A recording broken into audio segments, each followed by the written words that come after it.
Once upon a time, Action 52 was sort of like a pilgrimage for reviewers of bad games, a sign that you'd been around, that you'd tasted the fruit, that when you said that something was a load of shit fuck-a-doodle-doo, you actually meant it because you'd been there. A legendary cartridge that sold itself as the only game you'd ever need at the princely sum of $199, it was obviously filled with a bunch of crap. Oh, and of course the Cheetah-Men. That's the more famous NES version anyway. There's also a Mega Drive one if you want the full package, with 52 more games. Now both were of course total failures. The company behind them, Active Enterprises, soon went belly up. It's a fun story, albeit a very familiar one. Action 52 has been gone through way too much to garner any new meaning from doing so again, and I have no interest in a detailed retelling. But Action 52 was far from the only compilation of such things. Hell, it wasn't even close to being the first. And was it the most successful? No, not even slightly. The UK has its own answer to Action 52, one of the most infamous, in retrospect, releases on the old micros. Cassette 50. Cassette 50 was released in 1983 by a company called Cascade Games, and versions of it appeared on just about every micro going. I believe that, like Action 52, there are two main sets, one that appeared on the C64, VIC-20, ZX81 and the 3 Acorn computers, and another more famous set that appeared on the ZX Spectrum. Cassette 50 also came out for the Dragon 32 and the Auric, although I'm not sure what version they used. I presume they used the former. And originally the tape came from the Apple II, which is sort of odd for a UK product, but hey ho. Still, the Spectrum set is the most famous by virtue of sales and the system's popularity. It's also the one I have a copy of, so we'll be looking at that. And yes, I do intend to go through the 50 games on it. Of course, it'd be silly to not look at the story behind it first. Now, Cassette 50 is a very familiar tape for UK micro gamers. Lord knows I've had many requests for it. Gamers of a certain age know it well because almost every month, the magazines of the time would have a page dedicated to the incredibly familiar Cassette 50 advert. It's easy to just say that the advert was ubiquitous, but, well, let's put it to the test. World of Spectrum has a very useful feature where they list every single time that a game was mentioned in a magazine. In a review, a hints and tips section, preview, even an advert. Here's some titles that would certainly belong in a Specky Hall of Fame, some of the most popular and best remembered titles of them all. School Days, 62. Elite, 73. Head Over Heels, 75. Arcadia, 88. Chucky Egg, 90. R-Type, 92. Batman the Movie, 120. Robocop, also 120. Knight's Law, 123. The Lords of Midnight, 133.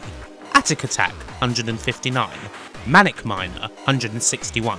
Jet Set Willy, 166. Saberwolf, 184. Now, of all of these Hall of Famers, Saberwolf was the biggest that I looked at. A huge number for a monumental, mega-selling game with tons of advertising behind it. No one advertised like Ultimate. I mean, 184 mentions is amazing. And now, Cascade's Cassette 50? 285 mentions. What percentage of those mentions in mags were adverts, you might ask? Well, that was pretty easy to work that one out. All of them. 100%. Cassette 50 was never reviewed, never spoken of, this dirty little thing that magazines thought of as a boil on the system's arse, but it was advertised. Every month, in every magazine, from 1983 to 1987. Guaranteed. On adverts alone, I am almost certain that Cassette 50 has more mentions in magazines than any other title in the system's history. That's how ubiquitous Cassette 50 was. And you know what that means? Cassette 50 was a big success. Now you may look at Action 52 and wonder how on earth anything like that could be successful, but Cassette 50 is the answer. It made Cascade a hell of a lot of money. And because of this, it's not exactly difficult to find. Action 52 is one of the most expensive NES cartridges of them all. A complete copy will cost you way more than its initial launch price, maybe even double it. Checking on eBay UK, the cheapest price for a CIB Action 52 right now is £298.10, not including the P&P for a US import. What's the cheapest price for a complete Cassette 50? £2.69. You could buy an entire fridge full of Cassette 50s for the cost of one Action 52. Seriously, it is one of the least valuable games in existence. If you collect Specky tapes at all, then you will come across it endlessly. Not to bag on James Last, but it's to the Spectrum collector what James Last records are to vinyl collectors. To be fair, Cascade initially priced this massive collection at a tenner in 1983, which was the same amount of cash you'd pay for, say, an Ultimate game like Sabrewolf, nowhere even close to the comically absurd $200 that Active priced Action 52 at the time. And it was thanks to this that Cascade made bags of cash. The game certainly paid for all that advertising, and then some. Of course, a compilation like this does make a bit more sense for a computer than it does for a console. At the time Cassette 50 was released, it wouldn't have been the first compilation. Early software houses like Automata had done a bunch for their games on the ZX81, for example, and doubtless there were plenty of unofficial ones. When the main means of loading software is via cassette tape, it makes perfect sense. The size of the program itself may be limited to no more than 16K or 48K, but unless you're using 5 minutes aside tapes, which most were, that won't fill every tape around. There's nothing stopping you from using bigger tapes, 15 minutes, 30 minutes, 60 minutes. And if you do that, you can stick another program on there after the first. And another. And another. It's double-sided too, so there's plenty more room on side B. If you've got a 60-minute tape, then you're laughing. You can bung tons of stuff on there, no problem. You don't need any special cassette or anything. Indeed, the main man at Cascade and brains behind Cassette 50, Guy Wilhelmi, always used 45-minute cassette tapes because they were the exact same price as 5-minute ones. So eventually he had the idea of creating a compilation tape so big that no one would dare to compete with it. The ubiquity of Cassette 50 on every single platform going was also made possible due to every single game being written entirely in BASIC. As every computer understood the BASIC language, porting the games to them wasn't all that difficult for the most part. If they'd been any more complex with machine code and what have you, the sheer amount of programs would have made porting impossible. But the uniform BASIC was why Cassette 50 ended up on every computer going. A lot of the games on Cassette 50 were written by Guy himself, although a few were sourced from bedroom coders who were paid the princely sum of £10 for games they sent off to Cascade. The sheer amount of advertising, along with later promotions such as throwing in calculators, pocket watches and the like along with the compilation, meant that it just kept running and running despite never seeing the inside of a store. Cassette 50 was strictly mail order only. Cassette 50 was in the end a long-running success for Cascade, who did do plenty of other things besides it. A lot of their other games are considerably better naturally. Things like the very popular and advanced for the time Ace Combat Flight Sim series, 19 Part 1 Boot Camp, and Frightmare. While Cassette 50 is something of an infamous title, the other games that Cascade made would not have been possible without it. And the best thing that you can say about it is that the money that Cassette 50 made actually went straight back into Cascade, so that they could make good games. It didn't just go straight into extended holidays in Tahiti and Ferraris. The company, under the purview of Guy and later Nigel Stevens, had a solid history throughout the 1980s before changing its name to Artronic and ultimately folding in 1990, simply because they figured out that the industry was just going to squeeze them out before too long. Apparently a visit to EA did it for them. They saw the sort of games that EA were working on, PGA Tour Golf was amongst them apparently, and realised that they just did not have the resources to be able to compete in the 16-bit era. And so the company cut their losses. A perfectly average company in the end with perfectly decent titles. Oh, and of course the big one that you all want to see in savage detail. Now this compilation is a mammoth task to cover in full. But you will see all the games though, albeit in rapid fire mode because, well, honestly there's not a lot to say about many of these games. They're simple even for basic titles. And yes, a lot of them are terrible. Guy admitted that the quality of the games did suffer greatly due to the sheer amount that they were going for. That and, well, if you had to edit anything about these games to even make them slightly better, you were going to have to screw around with the whole compilation. A nightmare back in those days. So, yeah, the general quality isn't good. There are positive things to say about this tape, basically what it did for Cascade as a company, but the games themselves, yeah. One positive at least is that because they're so tiny, they take mere seconds to load, which is unusual for a cassette where you'll usually wait in about 2 minutes for a load, at least. Anyway, let us embark upon the journey, all the way from 1 to 50.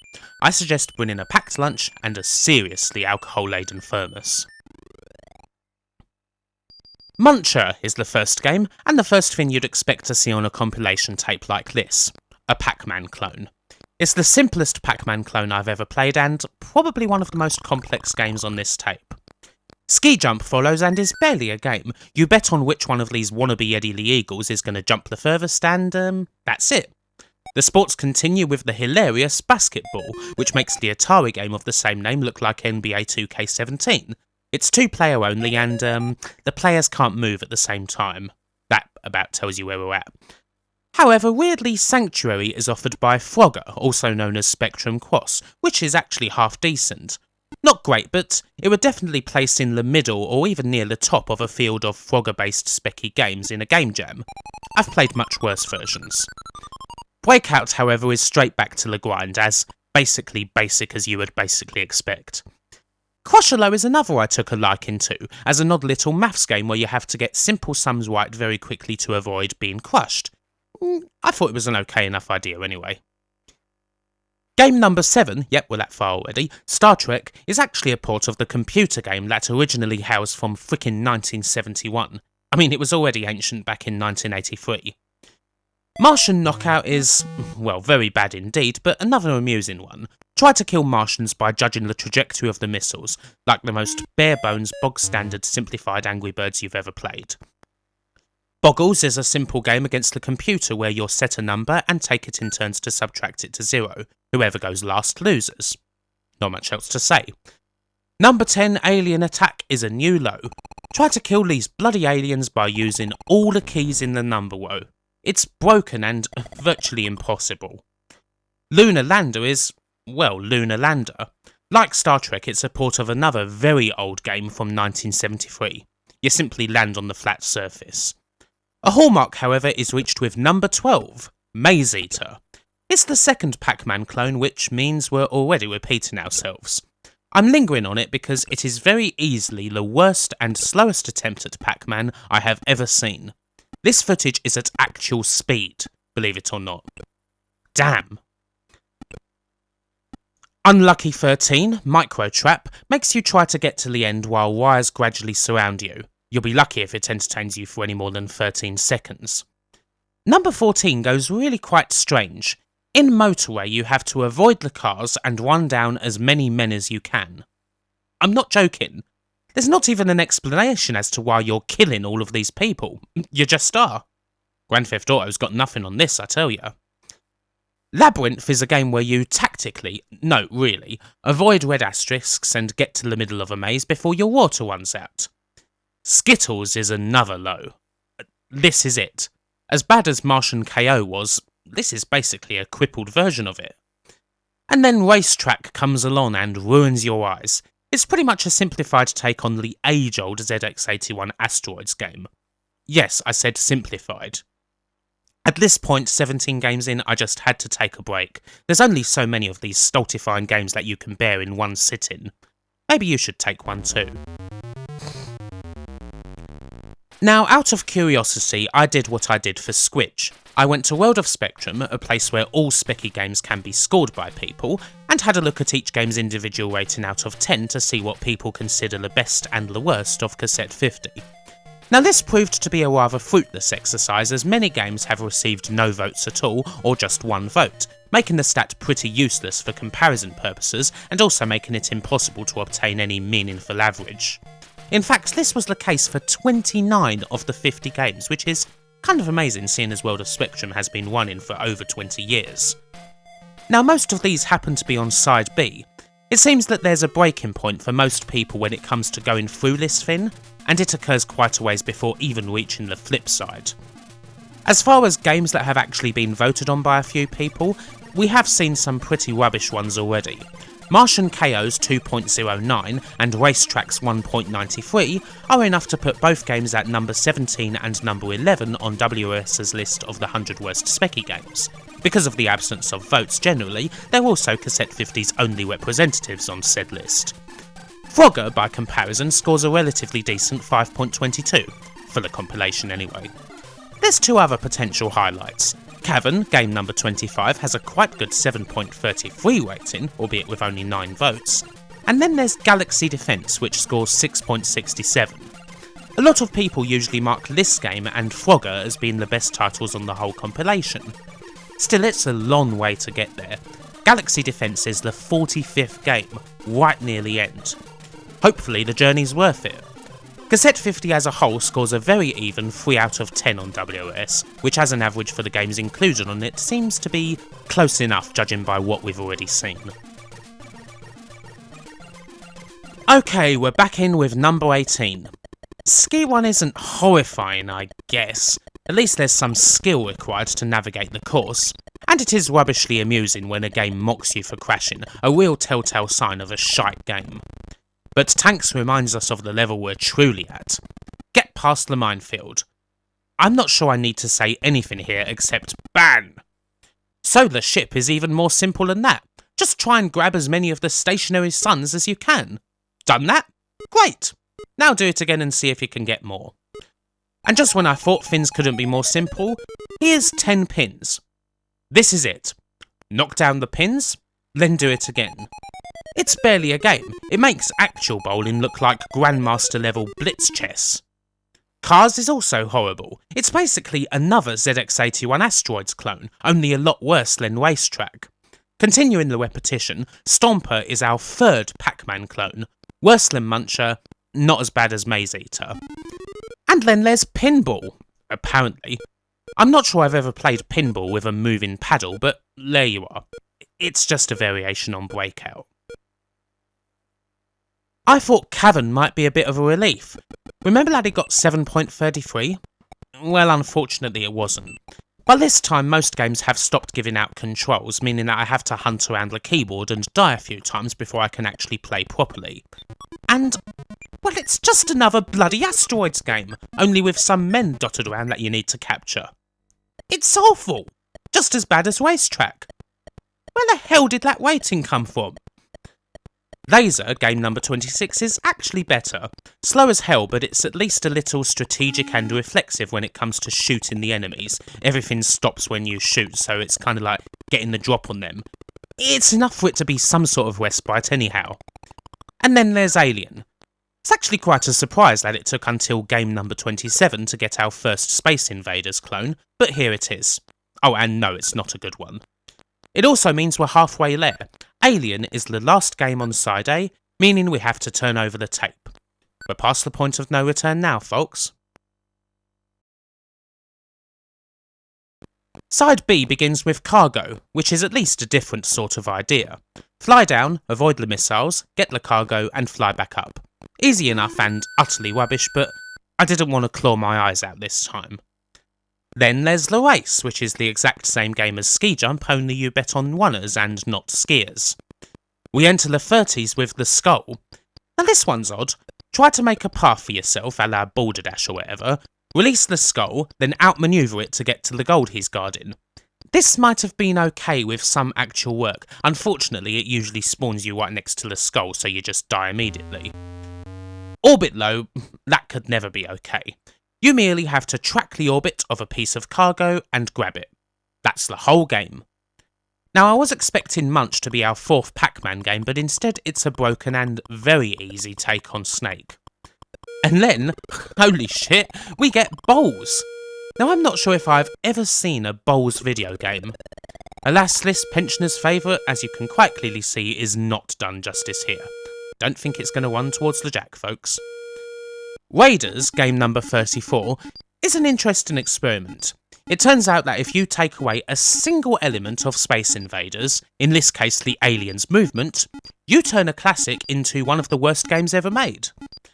And then, in field, you run about a field grabbing single bits of grass while trying not to be mauled to death by a dog. I say field, I actually mean white screen. It's a lot of fun. good lord. I think it's time for another little break. Cassette 50 has had an impact on the Specky world in more recent years, as it turns out.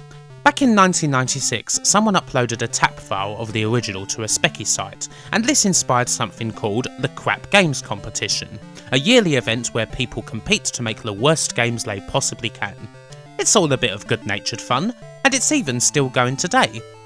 There have also been some remakes of Cassette 50, just as there have been for other, better regarded Specky titles. For most of these, rather than go through the arduous task of recreating all of the original 50, people tend to stick to the original idea of creating 50 utterly simplistic games for one compilation. Blitz 50 by PJ is one of the more famous efforts. Dear. Okay, on to the final third. It's time to end this damn thing. Dragon's Gold is a great game. You have a random text-based dungeon, a dragon randomly takes gold off you at points, and then you randomly die from something or other when you randomly go through an exit. Superb! Space Search has you try to orbit around stars to get fuel without colliding into them. Could be okay, but the game usually puts you in unwinnable situations right from the off. And then Inferno is just... Look, I don't even know what the hell it's supposed to be. There's supposed to be fire, apparently. Couldn't even put a dot in for a bucket, it's shite! Nim is a game kinda like Boggles. You and the computer take turns taking pegs from a row, and whoever takes the last one wins. There's not a lot to it. So far, so Cassette 50. But then, out of nowhere, we get Voyager at number 40. Holy crap, it's got a proper title screen! Now I quite like this. You have to rush through the screen collecting aliens and avoiding blocks, more of which hit the screen as you pass through. It's quite frenetic actually. I don't know, it's actually okay. Unbelievable, huh? Then the weird starts again with Sketchpad, which is, well, like a simplified Etch-a-Sketch. Doing anything one crashes it. I couldn't even draw a penis, so it doesn't get any marks from me. And then, number 42. Manhattan Blitz. I thought Motorway was odd. In this game, your plane is apparently low on fuel, which for some reason means that you have to bomb Manhattan. You get points for blowing up skyscrapers with said bombs, your plane gets lower with each pass-through, and the game ends when you crash a plane into a skyscraper. In Manhattan. I mean, yeah, this was made in 1983, and yes, this is real. I don't know. Perhaps it's best to just move on quickly. Then there's Fishing Mission, which is an odd title for a game that's just, fishing. Buy some equipment, go onto the lake, and just press the button whenever you get a strike on the wad. That's it. And then, shock of horrors, another okay effort. Mystical Diamonds isn't good by any means, but it's got a bit of presentation, and I think it's the only game in this whole collection that has multiple bloody levels and more than one screen. After this, we finally get to Galaxy Defense, hyped up as the best game on here, made by one of the people who sent a game into Cascade and got 10 quid for their trouble. It's exactly what it says on the tin, a defense game, sorta like a more strategic Galaxian. Is it good? It's average at best. Perhaps a little overhyped, at least relative to the worst. I preferred Voyager. All that said, it's still a highlight on this collection. This brief one of decent games ends with Cypher, which is, well, it's Mastermind. The old board game. If you happen to enjoy Mastermind, then you'll probably get a bit out of this. Now, it's rather weird that these games, all of which, even Manhattan Blitz in a way, are somewhat better than most of the other games here, have been left right till the end, but there you are. In the end, Cassette 50 sputters to its usual level for the finale. Jetmobile is a game where you avoid the red walls like Breakout but with no paddle. It stinks. Barrel Jump is arguably the worst game of the 50, with the most broken feature. The jump that you do is random. You have no control. Either you do a jump that could clear 20 barrels and make Carl Lewis cut his legs off in admiration, or you do a pathetic hop that couldn't even clear 2 barrels. Unreal. Attacker is again a game with virtually no point, simply try and fit the moving dot in the hole. And lastly, there's Space Mission, another incomprehensible game where you move very slowly and try to avoid antimatter which moves faster than you. And with that, it's over. there are no more games. We have reached the journey's end, and Cassette 50, thank God, is done. What else is there to say? In the end, I would say that out of 50 games, you get, like, about 3 that are somewhat tolerable. Voyager is my favourite of them, closely followed by Spectrum Cross. Galaxy Defense would probably be number 3, and maybe there's a couple of other intriguing ideas. And aside from that, an eternal sea of very brown and very runny shit. It's absolutely up there with any compilation I can think of. Proof that once again the Spectrum can truly match up with anything else in any department, including terrible games. Action 52 hasn't got a patch on this for sheer lack of quality and consistency. Going through all of the games was certainly an interesting exercise. One that I'll remember, certainly, although I may well regret it too. Cassette 50 certainly remains a shining example of specky crap, and for anyone who wishes to experience it for themselves, well, the price of admission is very cheap indeed. If it ends up costing you £3 on eBay, that means you're paying a grand total of 6p per game.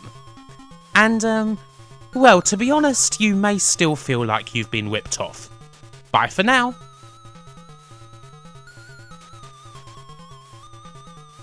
Thanks for watching this video. Maybe you'd like to watch another. And if you really like the stuff, then maybe you could subscribe to the channel, or even support me on Patreon. You could join the list of the great and the good here. Anyway, thank you for watching, and whoever you are, whoever you be, have a good one, take care, and I'll see you next time. Bye bye.